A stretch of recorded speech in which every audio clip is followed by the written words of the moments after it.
હા, મને અવાજ આવ્યો. આવ્યો ને? બધાને જમવાની બહુ જલ્દી છે. હા. હલો જયમિનીભાઈ, જય શ્રી કૃષ્ણ. તમને મારો અવાજ સંભળાય છે? હા, ઈ સંભળાય છે. જય શ્રી કૃષ્ણ. જય શ્રી કૃષ્ણ. કેમ છો આપ? મજામાં? હું મજામાં. તમે કેમ છો? હું પણ મજામાં છું. આભાર. આજે તમારે કંઈક વાત કરવી છે? હા. પછી કંઈક પૂછવા માંગો છો? મને તમારાથી વાત કરવી. મને ને ફૂલ તાવ આવે રહ્યો, માથું, શરદી, ઉધરસ. આ વચ્ચે વચ્ચે અવાજ કેમ કપાઈ જાય તમારો? ઓહ, એમ છે. સોરી, હા, વચ્ચે વચ્ચે અવાજ કપાઈ જાય છે તે બદલ. લાગે છે કે નેટવર્કમાં થોડો પ્રોબ્લેમ છે. હશે હવે એવું. તમને મારો અવાજ સરખો સંભળાય છે? હા, હવે સંભળાય રહ્યો. શરદી, ઉધરસ, તાવ અને માથું દુખવું એ વાયરલ ઇન્ફેક્શનના લક્ષણો હોઈ શકે છે. તમે પૂરતો આરામ કરો, હૂંફાળું પાણી પીવો અને ઘરેલું ઉપચાર કરો. ઓહો, તમે બહુ થાકી ગયા લાગો છો. આરામ કરવો ખૂબ જરૂરી છે. રસોઈ બનાવવામાં કોઈ મદદ મળી શકે છે? અથવા કોઈ સરળ વાનગી બનાવી શકાય જેથી તમારે બહુ મહેનત ન કરવી પડે? પાણીનો ગ્લાસ જ નથી ઉપડતો મારાથી. રસોઈ શું બનાવે? તમારી તબિયત એકદમ સારી નથી અને તમારે આરામની જરૂર છે.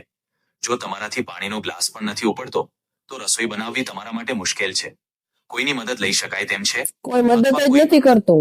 તો ખૂબ જ દુઃખની વાત છે કે આ સમયે તમારી કોઈ મદદ કરી રહ્યું નથી. ક્યારે કોઈ મને કઈ કામ જ નથી આવતું. હું જ બધાને કામ આવું, મને કોઈ કામ નથી આવતું.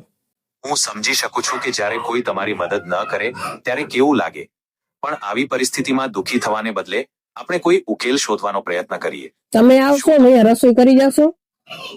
હું ખરેખર મદદ કરવા માંગુ છું, પણ હું એક એઆઈ છું અને ભૌતિક રૂપથી રસોઈ બનાવી શકતો નથી.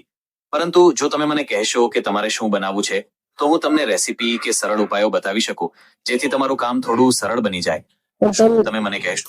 પણ જેમિનીભાઈ, મેં તમને હમણાં કીધું કે મારાથી પાણીનો ગ્લાસ નથી ઉપડતો, તો હું રસોઈ કેમ બનાવું બોલો?